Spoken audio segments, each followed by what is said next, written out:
Ya, Kak Gusti, tadi hutang kita yang di awal itu bahwa PKBI membuat konsultasi gratis ya untuk konseling untuk para perempuan yang remaja, anak-anak. Iya.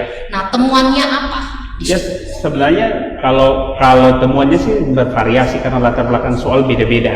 Karena kita juga menerima misalnya perempuan-perempuan yang HIV, perempuan-perempuan yang sebelum pandemi juga misalnya pekerja seks remaja dan macam-macam. Tentu karakteristik masalahnya beda-beda. Tapi mereka juga mengakui bahwa ada soal-soal setelah corona. Soal seperti apa ya, itu mungkin bisa dikatakan? Tekanan psikologis itu sebenarnya karena beban mereka harus misalnya sudah sakit karena HIV misalnya, harus lagi mengatur rumah tangga, beban yang tadi digambarkan Ibu Lucia. Jadi ini beban-beban yang datang bersamaan, sehingga mereka tentu yang pasti itu tekanan psikologis, dan tekanan psikologis itu kita tahu bahwa dampaknya kemana-mana. Misalnya sakit fisik akhirnya muncul hanya gara-gara punya masalah psikologis. Sehingga kita coba ya, memang saya juga belum bisa mengevaluasi apa ya, karena kita baru mulai bulan Juli, dan itu memang sebuah gerakan volunteer karena PKBI merasa terpanggil bahwa ini kita tidak bisa hanya bicara tentang lu makan apa. Orang kan semua berbicara tentang lu makan apa, lu beli apa, tapi tekanan psikologis akibat stres itu mau lari kemana? Sehingga kita sekali ini, jadi untuk Tribuners yang di Kupang dan sekitarnya, kalau Anda punya masalah-masalah psikologis yang ingin butuh dukungan secara gratis, itu di PKBI, kantor PKBI itu di Naikolan, dekat kantor gubernur di Naikolan. Itu setiap hari Sabtu dari jam 9 sampai jam 12 siang itu kita siapkan waktu. Oke, apakah ini juga artinya bahwa pemerintah juga mesti membuka layanan konseling? Setahu saya pemerintah juga sudah lakukan. Hanya kita juga tidak boleh mengatakan tidak, karena saya kira layanan-layanan puskesmas dan macam-macamnya, apakah ada trust atau tidak, itu jadi soal.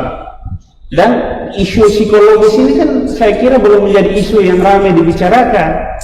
Pasti harus sudah dipikirkan sejak sekarang, makanya actionnya sekarang. Ya, kita memulai dulu bahwa kemudian dengan segala kekurangan, pasti ada kekurangan, belum sempurna, masih sedikit ya. Tetapi saya percaya bahwa kalau kita memulai, maka ini akan bisa juga dilakukan oleh banyak elemen. Dan saya tahu misalnya himpunan psikologi di Undana juga tuh memberi layanan cuma-cuma tuh waktu pandemi itu. Tapi apakah sekarang tersosialisasikan dengan baik pada masyarakat? Ya, mereka waktu itu hanya gini loh, publik ini kan belum terbiasa mereka untuk membutuhkan layanan psikologi, masih dianggap sepele, ini saya punya urusan. Padahal mereka tidak tahu bahwa pada saat yang sama mereka menumpuk masalah, dan itu akhirnya bisa menjadi keluarannya itu bisa macam-macam. Tiba-tiba lambung kumat, orang pikir ini kita kok makan tepat waktu, tapi tahu-tahu sebenarnya lambung kumat itu kan psikologi.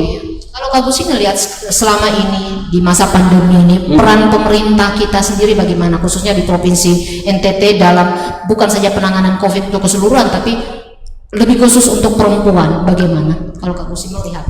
Iya, saya sebenarnya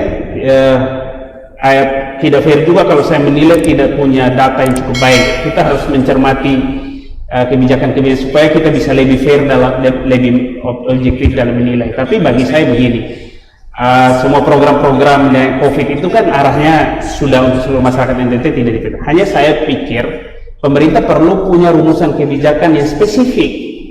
Ketika bicara itu terpilah, misalnya ini kebutuhan perempuan, ini kebutuhan remaja, ini kebutuhan kelompok disabilitas, misalnya begitu.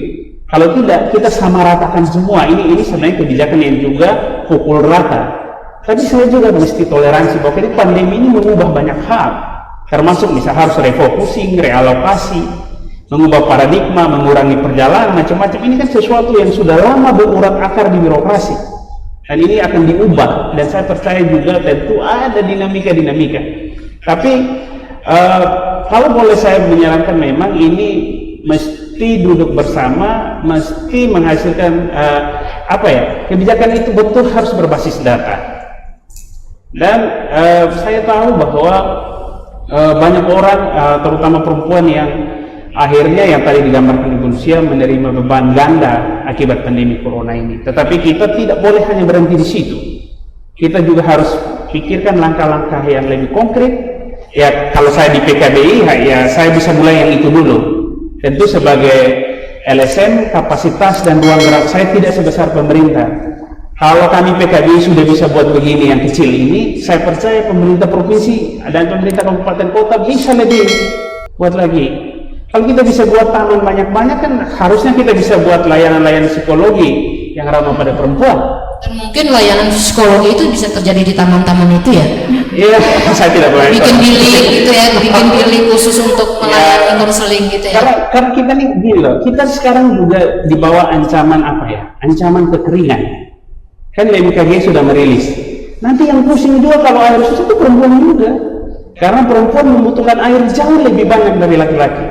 Sehingga saya membayangkan kalau ini dari sekarang kita tidak, ya saya ceritakan saya kan kalau membandingkan jumlah mandi antara laki-laki dan perempuan lebih banyak perempuan kan gitu.